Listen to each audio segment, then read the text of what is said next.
менен мамлекеттик иштердин айырмасын бир билип алалычы. Мамлекеттик иштерде да азыр бизде жалаң эле ушак менен окат кылып калдык да WhatsApp'тан бир границага ачылып атыптыр, Оренбургтан кетип атыптыр. Анан кеткендер депортация болот экен 5 жылга.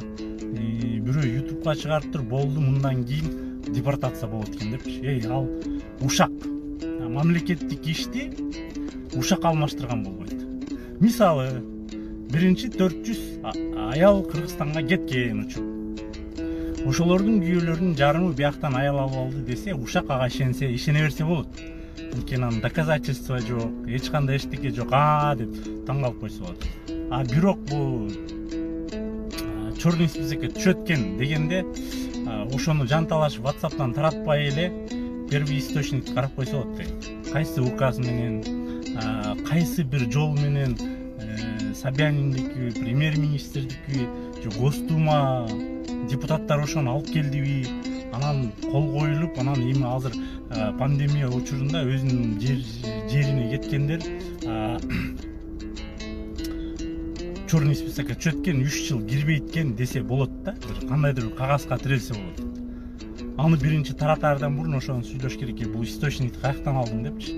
Анан эгер ал конкретно бир сайтты көрсөтсө, же президенттин сүйлөгөнүн көрсөтсө, же премьер-министрдин сүйлөгөнүн көрсөтсө, мондай ушул убакта болбой чыгам деп чыгып кеткендер черный списокко түшөт экен десе, ишенсе болот. Биз болсок ошол мамлекеттик ишти деле ушак айлантып алганбызда, WhatsApp'тан бирөө дөлдүрөп сүйлөйт, жин келет да. Оозуна келгенде, мондай экен, тиги өмүрү болбосо указды окуганда эмес ал кишичи. Мондай черный списокко түшөт экенсиңер, болду, кирбейт экенсиңер, өлөт экенсиңер деп коет, ага ишенебиз. Ал деген ушак. Ал деген вообще мамлекеттик ишке тиешеси жок. Бирөө менен бирөө жатып алып, баласы болуп, атасы тетиги билмескен, тетиги баланын атасы деген боо эмес, мен билем тетиги атасы десеңер, ал ушак да турабы. Ага ишене берсе болот. Ал бир үй бүлөнүн ичинде боло турган нерсе, ишенип, скандал кылып, кырылыш кылып, свидетелин издеп, ушак кыла берсе болот. Андай нерсеге ишенип көнүп калганбызбы, биз билбейм. Күндө мага эле эмес болуш керек, ушу көбүңөргө эле кат келет болуш керек. WhatsApp'тан кокуй өлөт экен, жетет экенсиң, чыккандан кийин кирбейт экенсиң дегенчи. Анан ошондо ошол келген катка өзүнөн кайра сурасаң, муну каяктан алдың десең, тиги айтып атпайбы дейт да. Тиги айтып аткан нерсе мен деле айтып берем отуруп алып. Эгер мындай боло турган болсо, мен деле күндө отуруп алып, эрмекчи указ, приказ, мамлекет болду, Россиянын гражданствосын Сахаровага барсаң эле берип аттыр деп койсоң деле болот да турабы. Же болбосо чек арадан чыгып баратканда баягыдай болуп бирөө чалыптыр, азыр пандемияда калгандардын баары автоматический гражданство алат экен.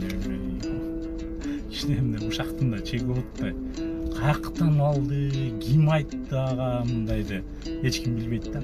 Ошондуктан туугандар, баардык мамлекеттик жалпы элге тийиштүү нерсенин сөзсүз бир источниги болот, түбү болот. То есть бүт кыргыздарга тийиштүү бир нерсе болсо, анын сөзсүз же элчиликтен кабарлайт, же правительство айтат, же президент айтат. Болду. Бөлөк эч жер эч кандай бир нерсе кыла албайт.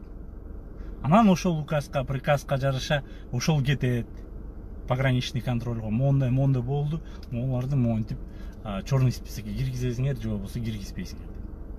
Анан ошондо ошол сөзгө таянып, ошол указга таянып, анан жыйынтык чыгыш керек. Анан калган случай жөн эле жана WhatsApp'тан анан бирөөнүн мнениясы, бирөөнүн ою, ал ошол кишинин эле ою, ал ошонун эле догадкасы, балким ал киши мурун 2 штрафы болуп, черный списокко түшүп калган болчу мурун эле. Чыкты, кире албай калды, анан чыккандын баары эле кире албай калды деп аткан сөз болушу мүмкүн да. Ошондуктан ар дайым бирөөлөргө WhatsApp'тан жана мамлекет бүт кыргыздарга тиешелүү бир нерсе жөнөтөрдөн мурун сөзсүз түрдө источнигин карап анан жөнөткүлө.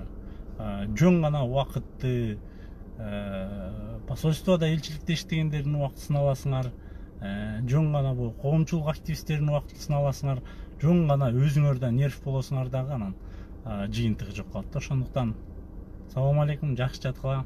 Ушактар атсак дагы айыл ичинде ушакты, кошуналардын ушакты, квартирада жаткан ушакты WhatsApp менен жөнөтүп бири-бириңерди изучуулуу убакыт өткөрө берсе, анда вообще без проблем да. Ошол мен жөнүндө ушакты деп койсун. Ассаламу алейкум туугандар.